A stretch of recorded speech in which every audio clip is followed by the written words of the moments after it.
Movies and Martinis celebrates women and diversity in the entertainment world by ranking trending movies, shows, and books with two completely different perspectives and ranked by delicious martinis. Listen to find out how many martinis we felt it was worth. And learn about the women who have written, performed, and/or directed in everything we have rated. A new episode is available every Thursday on your favorite podcast platform and YouTube. What's up, everyone? Welcome to our podcast. I'm Priya. I'm Mercy. Hi, everybody. Hey, Priya. How you doing? I'm doing good. How you doing? Good. I'm so good. Thank you.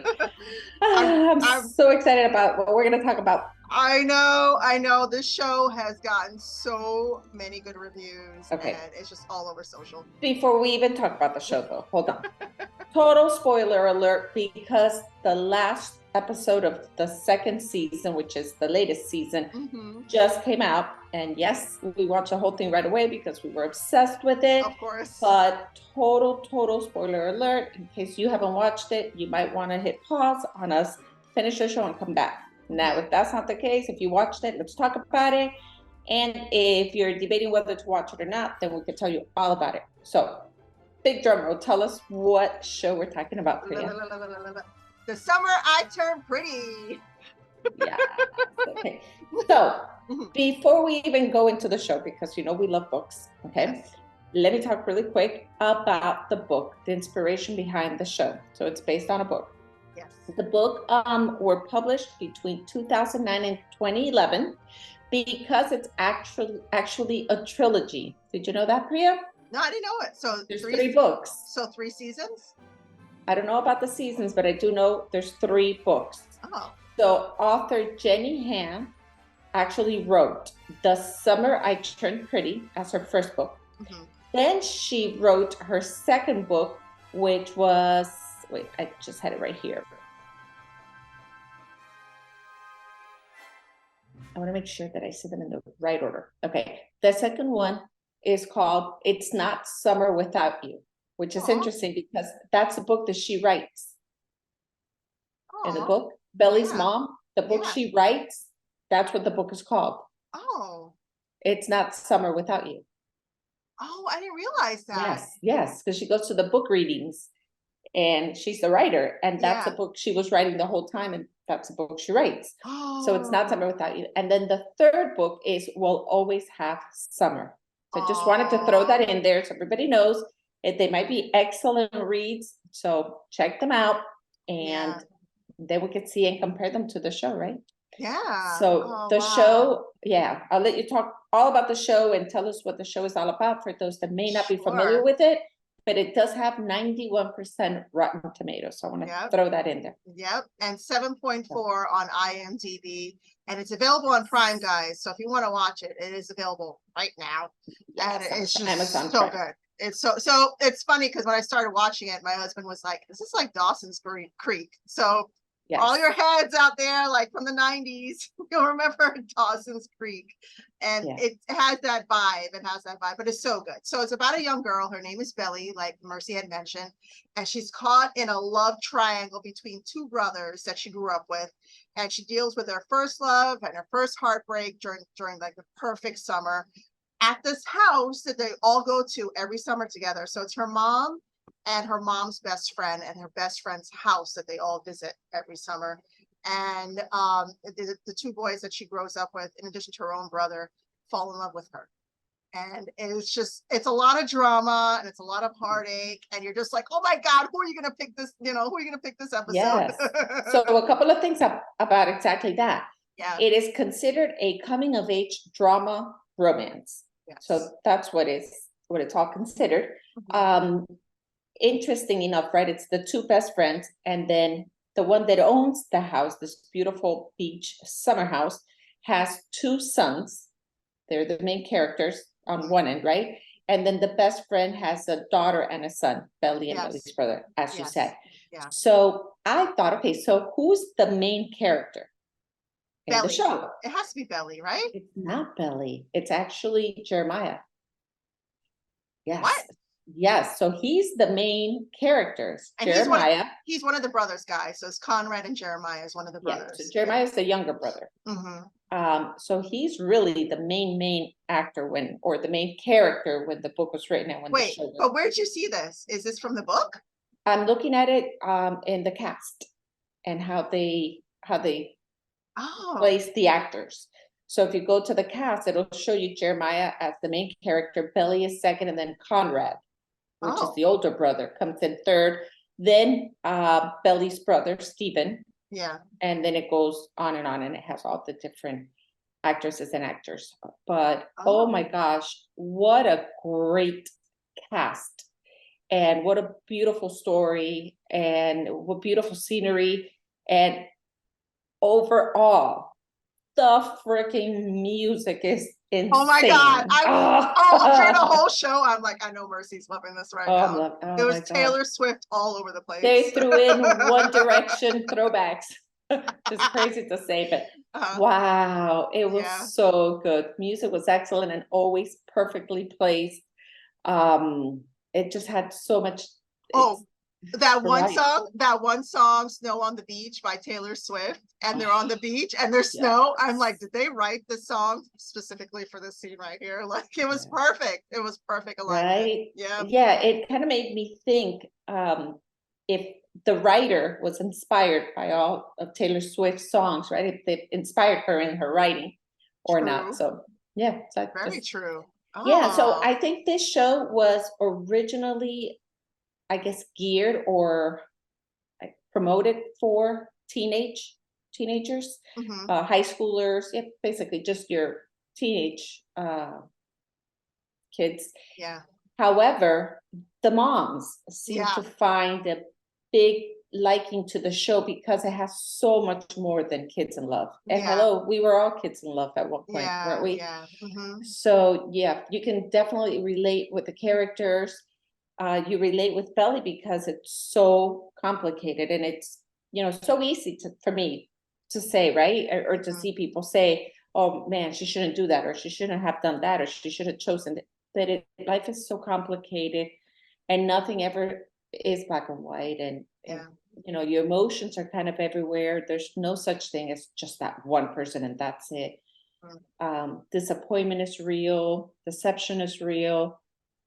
Envy, unfortunately, is real. So you see all these things developing as the show's going. So I think it's a beautiful story. It was like so well written and so well acted. What was your favorite scene? What was your favorite scene in the show? I know there's 2 seasons and there's a lot. There's like 15 there is episodes. A lot. So I have to tell you that for me, season 1, hands down, was way better than season 2. Why? Why? I think because everything was new, everything was fresh, and it was fast paced, and I was into it. Season 2 is all about what happened before and what was happening now, what was happening before, and it was way slower. And I wasn't as interested in what was happening as I was in the beginning. I just wanted to know, who are you going to end up with? Yeah, basically, right? And you still don't know, sort of. Yeah.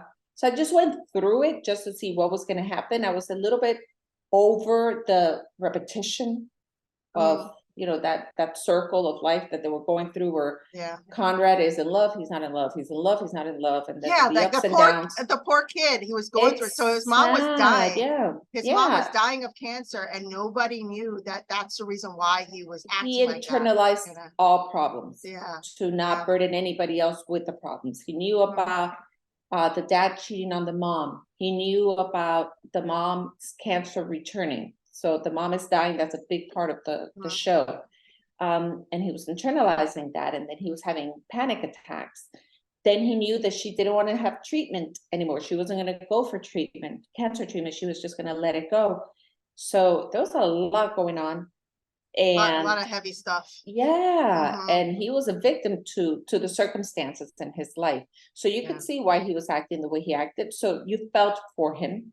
And then you had this happy, bubbly, go lucky younger brother, Jeremiah, who also had a huge heart and cared, but just looked at life in a different way and then processed things in a different way. so you could understand the difference in personality. So you felt for both. You fall in love with, I think, every character because you can feel it. I gotta tell you, Pri, I feel the cast was perfect. They just played so beautifully. It was. Those actors were fantastic. The storyline was beautiful. Yeah, it kind of season 1 kind of ends, right? So going back a little bit, season 1 came out in June of 2022, and it had 7 episodes, and it kind of leaves you in limbo. You know, I saw the promo and I was like, oh, it's just like a teeny bopper kind of show. But until you were just like, hey, this show is pretty good. It's getting a lot of reviews. We need to watch this. And I was just like, oh, it's been sitting there the whole time and I haven't seen it yet. Absolutely. Yeah. So then it leaves you with knowing that the mom's cancer is back, that everybody's aware of it, and that she's going to refuse a treatment. Yeah. So it just leaves it at that, and it leaves you knowing that she's torn. So it's a perfect ending because you stay wanting season 2. The second one, which came out July 14th of this year, picks up where the other one left off, but I think actually it picks up like 9 months later, and you learn that mom died and everything that happened, the big moment during prom, during the funeral, the viewing, everything that happens. The sister, the mom's sister, so mom is Susanna, and when Susanna passes away, she's actually divorced because her husband had cheated on her, and the estate belongs now to Susanna and her half-sister. So now Kira Sedgwick plays, isn't Kira married to Kevin Bacon? Yes, absolutely. Yeah, yes. So she plays the sister. Yes, she plays her half-sister, and it's a war because she wants to sell the house because she also has a daughter that comes in. It's just excellent. It's just so good. And the cousins haven't seen each other for a long time, and now I guess they just kind of bond, and they help bond again, right? They help figure out the whole thing. Like, they're really pushing the bar, like having a party in the house and like kind of like being brats in a way, because they don't want to let go of the house. And eventually, Belly's mom swoops in because Belly is just pissed drunk one night after a party, and she calls her mom saying that they need help. She just swoops in and she talks to the half sister, and they're able to reconcile it and figure out something with the house. But it is like one big mess the whole time. And, the sister's just being really hard. Like she's not budging. She's like, this is business. This is not personal. But meanwhile, it's personal the whole time. She's selling the house because of how much pain she experienced growing up and feeling dismissed as, Susanna's sister, half sister. But yeah, it's such a good, so I do have one favorite scene and it's so on point for, it's a Priya thing. So Conrad and Jeremiah are the 2 brothers, Susanna's sons. And when they at the end of season 2, I think it was episode 7, and they take Conrad to take his biology test at Brown University because he's eventually transferring to Stanford. And Belly's alone with Jeremiah in the car. Outside of the car. Outside of the car, in front of the car. And you know what scene I'm talking about? Because it's all over social. Yeah. And they kiss, but that kiss is not like her kissing Conrad. This kiss was passion. It was passion. And the way he grabs her neck and like, I was just like, oh my God, that's just like the perfect, like, passionate kiss, Yes. And that's when like that person's your person. Like when you have passion like that, oh snap. It was just a good scene. It was really good. And of course Conrad shows up and sees him kissing and it all goes to crap. Yeah, he just loses it.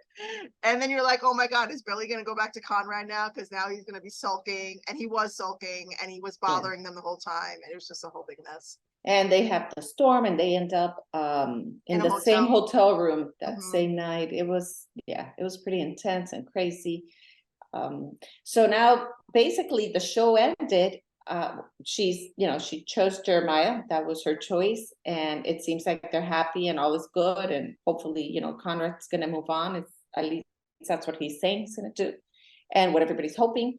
So I'm thinking because of the author, right, of the books, Jenny Ha, and the books that she wrote, that it will continue with her next book. So I think that the first 2 seasons were basically the first book. Oh.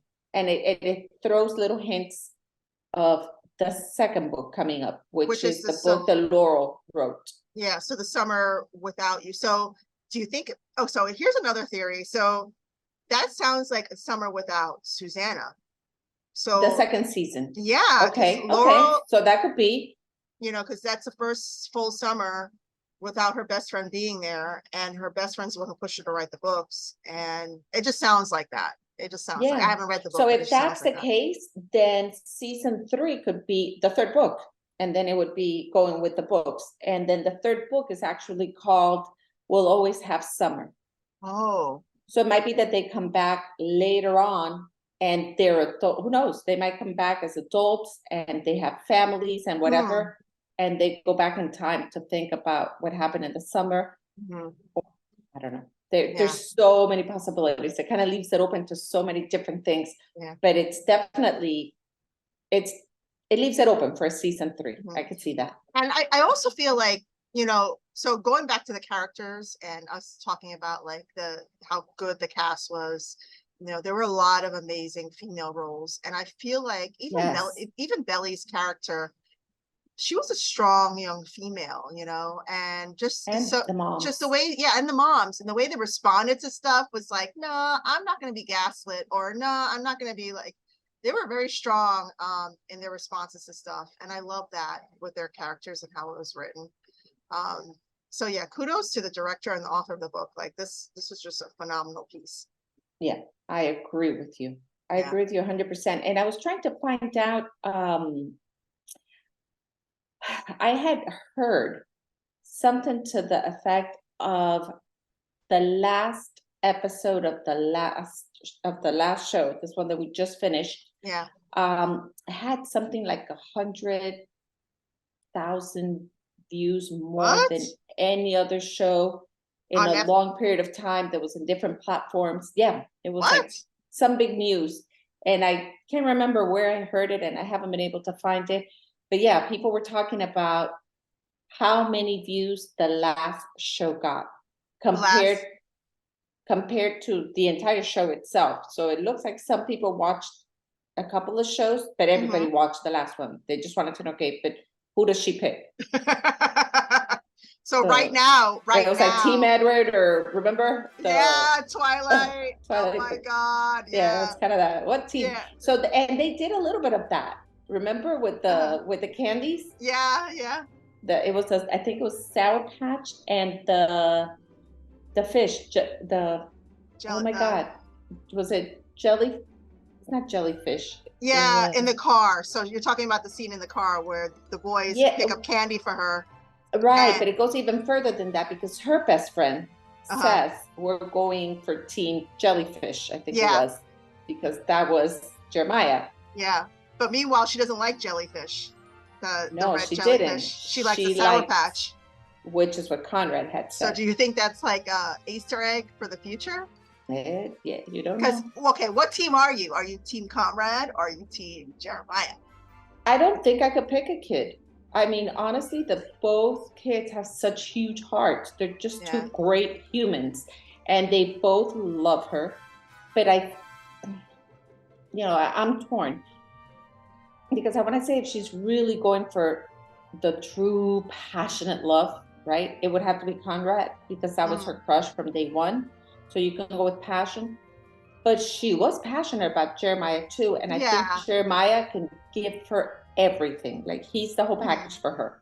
He can give her love, security, and I think Conrad was more of like first love, growing up, best friends. And Conrad's very like dark and brooding, whereas Jeremiah is very bright and he pays attention to her. I love that about Jeremiah. He pays attention to her. He's very Absolutely. in tune with her emotions, what's going on with her. Whereas Conrad is more about himself. Yeah. So I am totally team Jeremiah, and there's way more passion, especially that one kiss that I was talking about before. There's way more passion with the two of them. I think ahead, right? But then I'm not thinking like I'm Billy's age. I'm kind of thinking like as an adult, right? And I think that Conrad has so much he has to work through for himself on how to handle stress and issues, because life just gets harder and harder. So I know his mom passed away, and that's huge. And then losing their home, that was also huge, and all the different things that he went through. There was everything was, valid and huge, and we all process things differently. However, because of the way that he handles the stress, I think it would be in her best interest to allow him to find, through maybe therapy or whatever the case may be, a way of learning how to handle his emotions and problems and situations. And because she's so put together already and she's kind of in a good place, maybe stick with Jeremiah, who can give her everything that she seems to need, and vice versa. Like they would be a great couple, and Conrad just has to date Conrad until he's a whole person. Yeah, because he's broken. So do you think if he gets his stuff together that she'll go back to him? I don't think so. I think she kept going back to Jeremiah, but I don't know. I don't know. This we can't wait to see season life. 3. Life has so many seasons of its own. Yeah. And you never know what's in store for you. You just don't know. Big question. How many martinis would you give it? So I'm gonna have to break it down. I'll tell you honestly. I cannot give it the same amount of martinis for the 2 seasons. I just can't, because to me the 2 seasons were not the same. I'm going to give the first season 5 martinis, but I'm going to give the second season 4 martinis, because to me, although the music was there, it was slow. It wasn't as on point as the first one was. And there was more mystery in the first season because you didn't know what to expect, what was going on. It was like now such a great mix of so many great things. Yeah. And the second was just, there was this darkness to it, which, it's okay and it's understandable. Yeah. But it was too slow paced for me. Yeah. I would give it 4.5 martinis. I'm going to do 4.5. 4 martinis and a shot. Yeah, for the whole thing. Well, I always take the shot, so I'm good. Cheers with our mugs. Yes. So we're doing coffee. Cheers. So I don't know where you're at, Priya, but I don't see your cup. I'm like disappearing on Zoom. There you go. I like it now. All right, you guys. So we hope that if you haven't watched it, you watch it. It is good. Obviously, we gave it so many martinis. And if you watched it and you have anything you want to share with us, please let us know. Thank you all for watching. Like, share, follow, subscribe, all that good stuff. Yep. Tune in next week for September's open ball. I love it. All right, guys, have a great one. We'll talk to you later. Bye-bye.